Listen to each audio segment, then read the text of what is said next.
Hello YouTube. Today we're going to be overclocking that processor, the Intel Core 2 Quad Q9400, right? It runs at 2.66 gigahertz stock. It's a 45 nanometer CPU, so it's going to be like a little more efficient than a 65. It's going to run a little bit cooler. And our goal is to overclock it by at least 1 gigahertz. Or, yeah, 3.66 gigahertz. We'll try to go higher, but if that doesn't work, we'll just stay at a 1 gigahertz overclock. In terms of the other specs, Windows 10, version 2004, obviously. GTX 1050. We have 8 gigabytes DDR2 RAM. And we're running an Intel P45 chipset on a gigabyte motherboard. If we just pan over here and show you the system, it's using a Pentium 4 stock cooler because the one that came with it was a little dinky, like 0.5 inch little piece of crap. And I had this laying around, and it was one of the models with the copper middle, so it's a really big upgrade, especially for overclocking. Here's the GTX 1050 Wi-Fi card, sound card, because the onboard sound on here is complete trash. This motherboard can actually take advantage of either DDR2 or DDR3 memory. So, see right there, the green slots is for DDR3 2000 megahertz plus. But the problem is I don't have 8 gigabytes DDR3 memory, so we're just using 8 gigabytes of DDR2 memory. It's fine, nothing wrong with that. Thermal take power supply for 30 watt. There's a fan at the front and back, and makes a very annoying whining noise, but nothing I can do about that. Not running on an SSD, sorry. So that's the system. We're gonna have this secondary monitor here to monitor our temperatures and everything while we're doing, game benchmarks and stuff like that, so we don't have to keep alt-tabbing out. And yeah, that's pretty much it for the system itself. Before we go start overclocking the snot out of this CPU, we're gonna be running some benchmarks, right? So let's bring up some Cinebench, because we want to see how it scores before and after. And we have IS64 here, so we can go bring up the temperatures and stuff like that. Just minimize that. And we don't want to use up any more CPU cycles than we have to, so we'll go and close that. And I guess we can go and start. Just make sure the CPU is in fact idling. Yup. It's sitting at about, here, let's take off the hard drive, take off the motherboard. Sitting at about 20 to 30 degrees Celsius. Fans are pretty much idle. Clock speed is sitting at 2 gigahertz apparently. Alright, let's have this up open too so we can see the clock speed. And let's go. Run.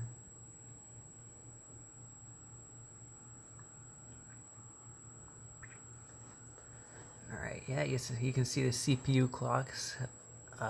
It was a yeah, there it is. It's at 2.6 gigahertz. I'm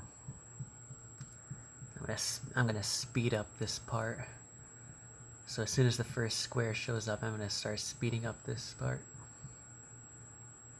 So just as I said, I'm gonna speed up this part. Ran out of storage on my camera. Go figure. Anyway, one thing to keep in mind while this is going is the temperatures. Just move this over to the other monitor. Temperatures and what core voltage the system's running at. So right now you can see it's basically stuck at 2.32 maximum. So we want to keep that in mind when we want to go and overclock this CPU, because we don't want to go too high, right? And in terms of temperatures, it's basically flatlining at what, like 52? Maximum, well, okay, maximum 59, 57. See, the fans are still idle, and the clocks have never gone down. So, I can bring this back over here. So, as you can see, we have a lot of headroom for overclocking, which is nice. See you once this is finished, though. Alright, well, it's finished, so... Yep, the temperatures never went above where they were before, so that's a good sign. But the results, 569 points.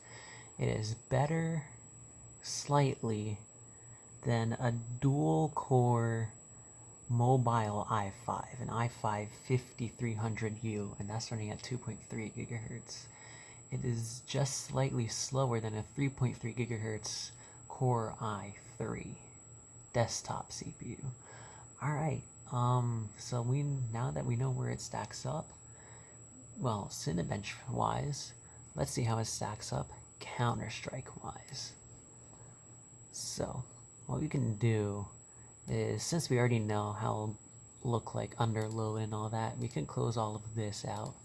And we're going to open a task manager window up. It's going to be on the second screen. And we're going to look at the GPU utilization, because we want to see if the system is going to be GPU bottlenecked or CPU bottlenecked. By the way, never listen to the clock speed in Task Manager for any Core 2 series processor, because Task Manager in Windows 10 never reports that accurately for some reason. So let me just position the camera here in a way where you'll be able to see both screens at once. Yeah, this is just a simple graph. Let's just pull this up here. And let's set the camera down here. It's kind of an awkward angle, I know, but there's nothing I can really do about it other than to pull the camera out a bit and make sure everything's focused. Now let's go bring up Counter-Strike. Let's go and exit out of IDA 64. Let's go start up Steam right here. Let's pull the keyboard forward. Actually, I can bring the camera forward a little bit so the bottom of my makeshift, what do you call it, camera stand doesn't show up. There we go. It's kind of out of focus. Let's fix that. There we go. Actually, you can't see the CPU. That's more important. Alright, let's boot up some Counter-Strike. Library. Counter-Strike Global Offensive needs an update. Alright, I'll be right back. Alright, well, we're back. And as you can see, we have a really creative name right here. Let's go see the settings. So I set it on 1080p, full screen, basically highest details everywhere, no texture streaming, no FXAA anti-aliasing, and nothing down here. I don't know what Uber shaders are, but I left it on auto. As you can see, just sitting on the loading screen, we're pretty half and half. But we don't know the FPS on the loading screen, and the loading screen does use the in-engine, does use like the actual engine. So we should just like go real quick, enable the developer console. Then we can do CL underscore show FPS 1.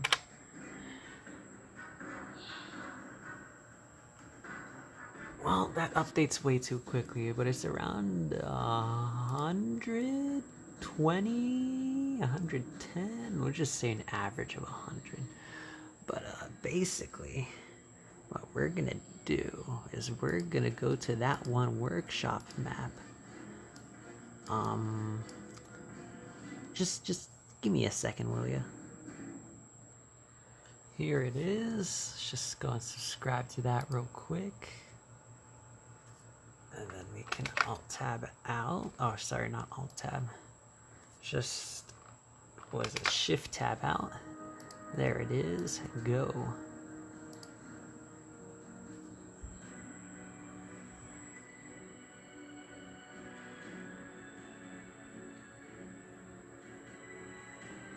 GPU doesn't really get hot. I mean, it's just a little itty bitty GPU, so.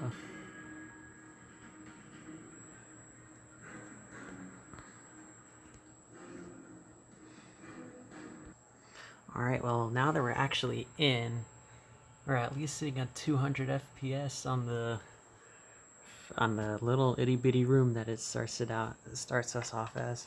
But we're gonna Alt Tab and select the core layout.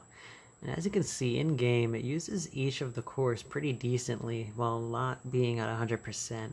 However, the GPU is also being used pretty decently at around 50%. If we go back in game, yeah, you can see the GPU 50-60%, CPU at 60%. So this is actually a pretty well balanced system for Counter-Strike. As you know, this benchmark likes to bring the whole system down to its knees, but we can go and figure out how to start this benchmark. There we go.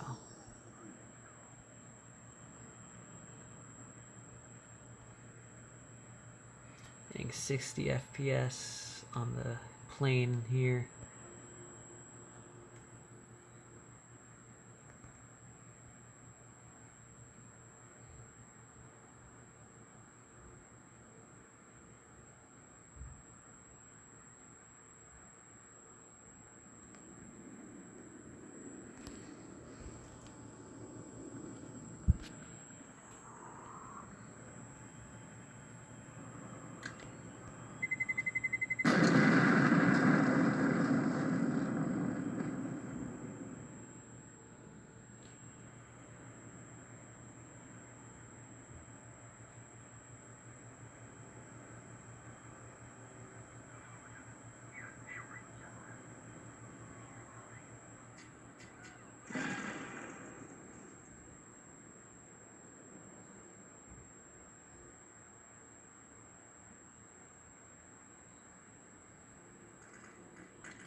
Well, it completed.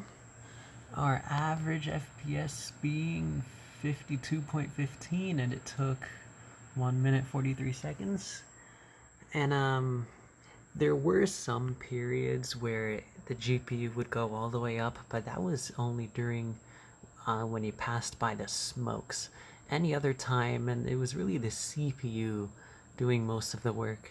And it's safe to assume the thing was running at 2.66 gigahertz the whole time, because as we all know, for Core 2 series CPUs, Task Manager is known for misreporting it. The clock speed, that is. And now that we know that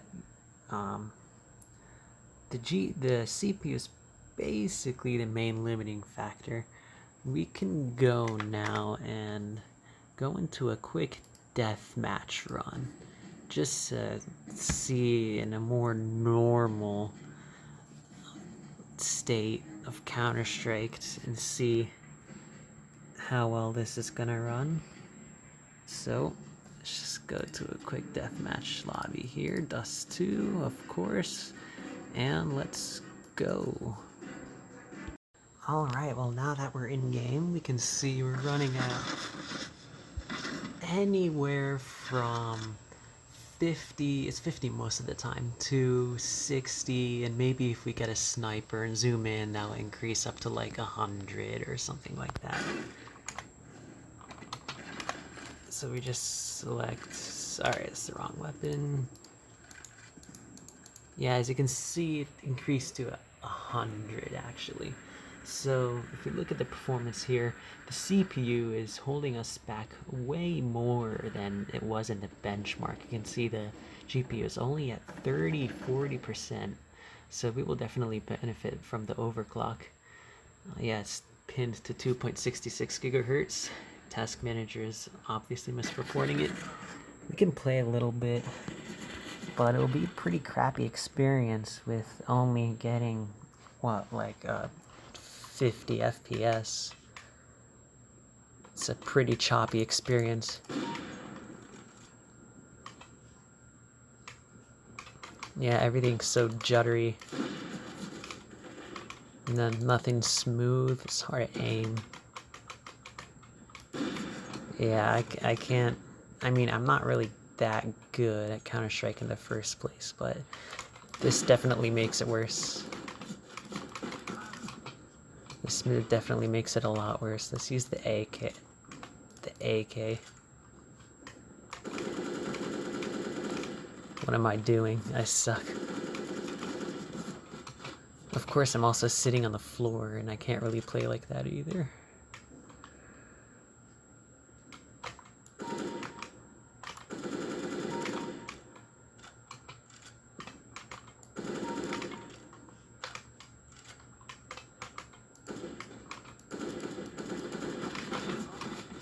Of course. These speakers are pretty good. They're pretty old though.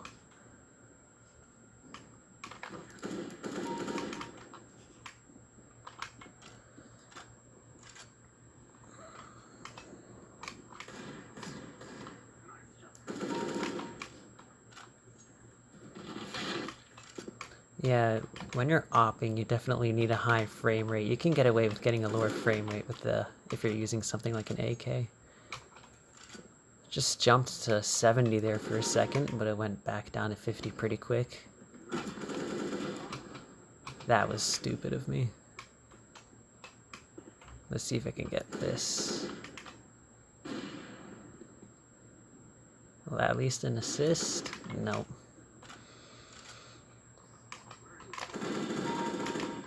That was pretty lucky. We can play around 2 more minutes of this before I get completely out of it.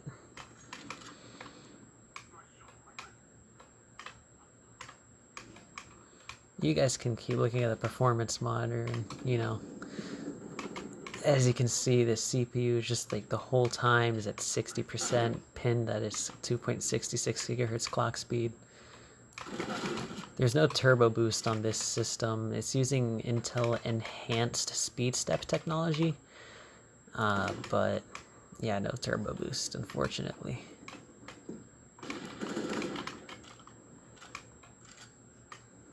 These old Core 2 quads definitely make pretty okay budget gaming machines, if I'm being completely honest. I mean, as long as you overclock it. Maybe get something with a little higher clock speed stock, so when you overclock it, you're gonna have an easier time. But we'll just get one more kill, and then we'll get out of this match. I can't get that. Come on, just one more kill. It can't be too hard, can it? I mean, I know I suck, but there's somebody here. There we go. Let's get out. Well, now we know what to do. Overclock this. So let's shut the machine down. And I'll see you once it's shut down. Alright, well, now that the system is completely turned off, we can go and go to the BIOS and start overclocking. Just one thing to make sure you have a good enough CPU cooler with a Core 2 quad. At least something like a Pentium 4 cooler that's pretty tall. Has a pretty decent fan and has most importantly the copper middle. If you're going to be using it as an everyday system, at least make sure you have, you know, front and rear fans. Replace your thermal compound if it's a couple years old, and make sure, you know, you dust your system out. It would be better if you had a side panel like this, where it has this specific cone thing that Intel had back in the day. Can't hurt to be on a UPS if you have crappy wall power, because it'll kind of condition the power and make it higher quality. It'll filter out the electrical noise. But let's go to the BIOS. And in this specific system, you're going to want to go and mash the delete key.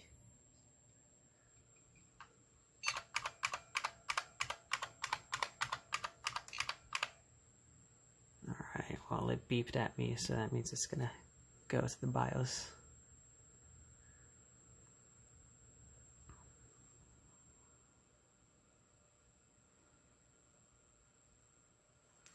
Alright, well, on this Gigabyte motherboard, it's going to be the first option here. And as you guys know, this is simply an Intel Core 2 Quad Q9400. It's not a QX model. So the CPU clock ratio, that's going to be locked. See, min max 686 is what speed step will bring it down to, and A is going to be 2.8 times 333, 2.66 gigahertz. Yeah, so this is a locked CPU. So how we're going to overclock it, we're going to be increasing the front bus speed, right? And basically, that's this number, right? And since we're overclocking the front bus speed, that will overclock essentially the north bridge of this system. So that means your other devices are going to get affected. For example, your RAM speed is going to go up, and anything that's connected to the north bridge is going to go up. So, for example, you might need to set your DRAM timings a little bit looser, or set the multiplier a little bit slower, so you don't accidentally overclock the RAM too much, and that'll make your system unstable.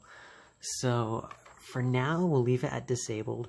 If it does start crashing the system, then we'll try to put the RAM frequency a little bit lower and see if that's the issue. But what we're gonna want to do, we're gonna want to set this to enabled, and then what we're gonna do is bring this up a little bit. So 1 gigahertz would be, sorry, a 1 gigahertz overclock would be, I'm guessing 450? Yep, 3.6 gigahertz is 450. Now, the way you're going to want to do it, if you have a slightly different CPU, or really any CPU, if you're going to be overclocking using the North Bridge overclock method, is you're going to want to take the stock number and add, like, every time add 50 to it, right? For example, that will bring it from 2.6 to 2.8. And you're going to want to keep doing that, starting your system, do a benchmark, or do a IDA64 run, make sure the temperatures are nice and cool, well, at least lower than 90, and your system doesn't crash. And if it passes with fine colors, you can restart, go to the BIOS, and increase it by another 50. If it crashes, go down 10. If it crashes again, go down another 10, and basically find that sweet spot. I already know I can do a 3.6 gigahertz, right? So I already know you can do that. And if your system crashes, it might not always be because it's unstable. It might just be because it needs more juice. Get what I'm saying? So as you remember from the little IDA64 CPU, ID thing, the core voltage was at the maximum 1.23, right? And that was for 2.66 gigahertz. So what we're going to do, we're going to set this thing to 1.28. So that's a little bit higher, but we don't want to set it too high, because even if it works, if we set it too high, the temperature would increase, right? So you want to make sure load line calibration is disabled. If you enable it, what it basically does is, at least on this motherboard, it'll go and jack up the V-core voltage to something crazy, like 1.35 or something like that. And although the CPU will work on that, it will make it 20 to 30 degrees Celsius higher, right? And you don't need that. All you need is, at least in this case, 1.28125, and you would be fine and dandy. And I know this because I've tested it before. When I enable load line calibration, it's gonna go and thermal throttle as soon as I go and hit it with a load.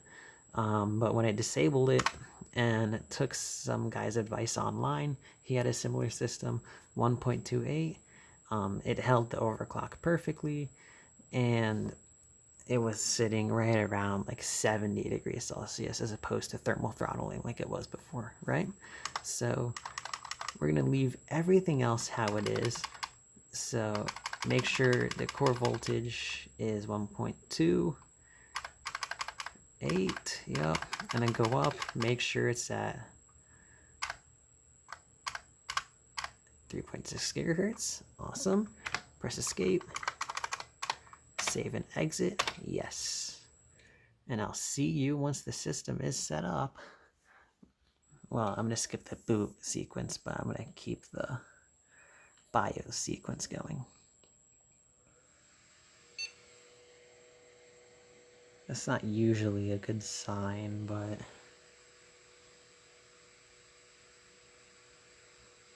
we'll see what the temperature is once we get into Windows.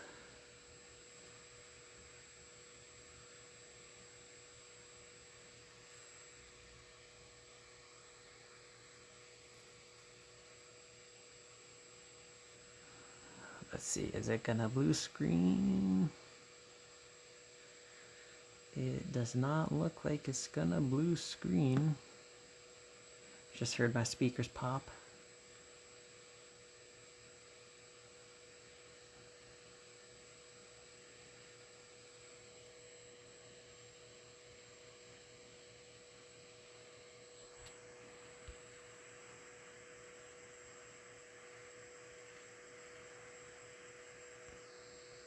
Well, now that we're booted up, we can go finally see what the CPU temperature is, because that fan has not gone down in RPM.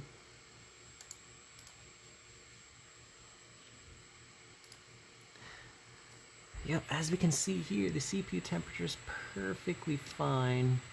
So if I had to guess, it's probably just some weird BIOS setting. It didn't do it before when I overclocked this thing before, so yeah, it's just some weird CPU setting or something like that. Well, as we can see now, the memory clock is a bit higher. Before it was 400 megahertz times 2, 800 megahertz, but now it's 450. So it's higher. The memory clock is higher, not that much higher, but as you can see here, the CPU clock is idling at 2.7 gigahertz now. I think before it used to go and idle around 2 gigahertz or like 1.9 gigahertz, but if we start a load, we can see it's successfully staying at 3.6 gigahertz and a core voltage of 2.16. It's not using the full 2.18, but it's definitely using a bit more. Still staying at 3.6 gigahertz. And we'll see how far this rises in temperature, but we might have a little bit more headroom. So we might be able to overclock it to get an overclock of maybe 4 gigahertz if we're lucky. I don't think I'll be that lucky. Maybe if I had a QX, I might be able to get it to 4 gigahertz. But yes, it's just The silicon lottery. That's what they call it, right? Silicon lottery. Actually, here's a better way to stress your CPU. What you're gonna do is you're just gonna stress your FPU. You're not gonna stress anything else but your FPU, and that'll actually make your CPU go. It's gonna push the CPU a lot higher since it's just focusing on that math portion of your CPU. And as you can see, if I just autofocus, it actually is going higher. So worst case scenario, if you want to test your CPU for worst case scenario, you're just going to want to do the FPU and nothing else. And yep, 67 degrees Celsius. We'll just hold it for a bit more. As you can see, it's staying at 3.6 gigahertz. That's perfect. We're never going to hit it this hard for Counter-Strike. So let's just stop this a bit early. Let's just close that. Now that we know it stays at 3.6 gigahertz, we can safely close this. And we can see how Counter-Strike will do at 3.6 gigahertz, assuming that Windows isn't doing anything in the background right now. Alright, now that we're in, we can still see, right now the CPU is being used the same as it was before, but the clock speed obviously is a lot higher. And also you can tell that the GPU is now sitting at 70%. Before it was sitting a lot lower. So the FPS is kind of it's jumping up to 300 every now and then, but it's mainly in the 200s. Let's go start the benchmark, then we can go into a deathmatch lobby.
Alright, let's see what we got.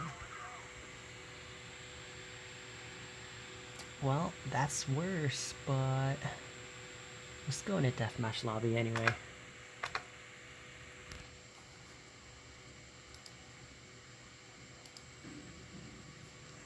Let's just verify that it's actually running at 2.6 gigahertz.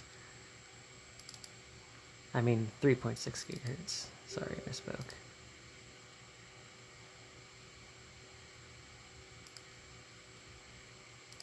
Tools, CPU ID. Yep, 3.6 gigahertz, so it is running at the overclocked clock speed. So let's just go to a quick deathmatch.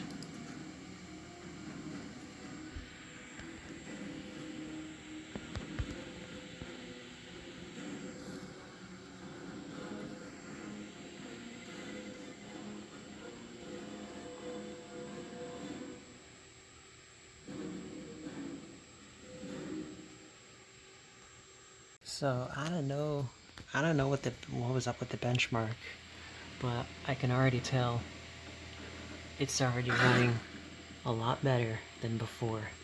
You can tell right here, this GPU is actually being utilized.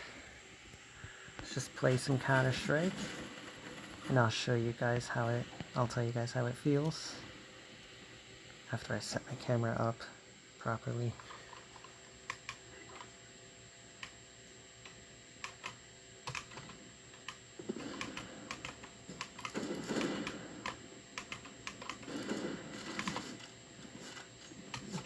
Counter-Strike has had a problem with lagging servers recently, and this is one of them. So let's queue up, hopefully get a different server. I don't know what it is about Deathmatch servers, but recently they've been really laggy.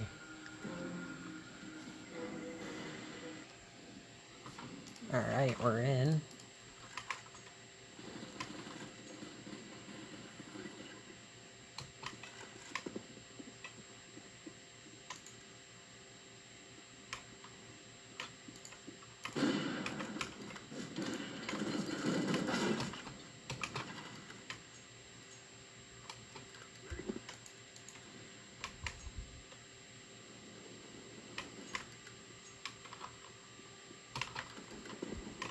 I think this server's kind of lagging too.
Alright, that was a bit laggy. I gotta see what the Cinebench score is.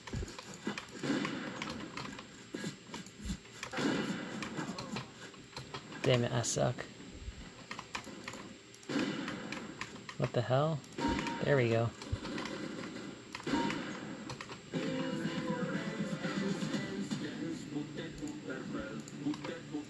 Alright, that's enough. Let's see what the Cinebench score is. Maybe that will give us a better picture.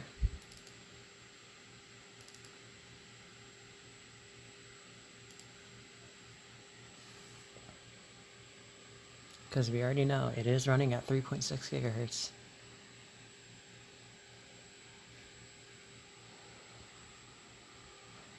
Did it open or did it just ignore me?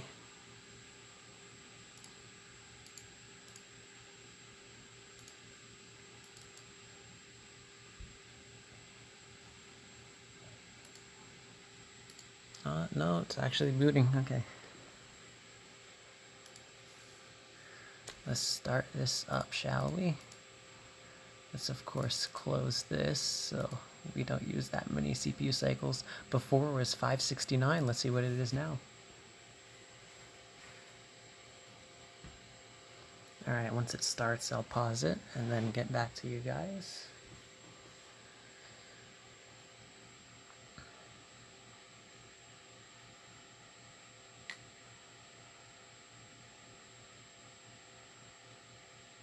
There we go. Alright, well I completed the test and 612. So previous score was 569 and our current score is 612. That is a marginal improvement. I kind of expected more from a 1 gigahertz overclock, but you know, this is kind of the platform's limit. But it's still a pretty decent performance boost. Gave us 10 to 20 frames, not in the benchmark, but in Deathmatch maybe give us 10 to 20 frames on average. But that's free performance, so, and the CPU isn't overheating. That pushed us over the dual core.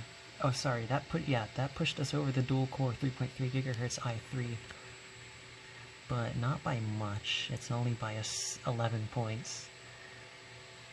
But well, that's that. On a newer architecture, you will get a lot more performance from overclocking, but you know, sometimes it's only a little, sometimes it's a lot. Can't beat yourself up over it. Any performance is good performance. So thank you guys for watching and coming on this adventure. Maybe you learned something.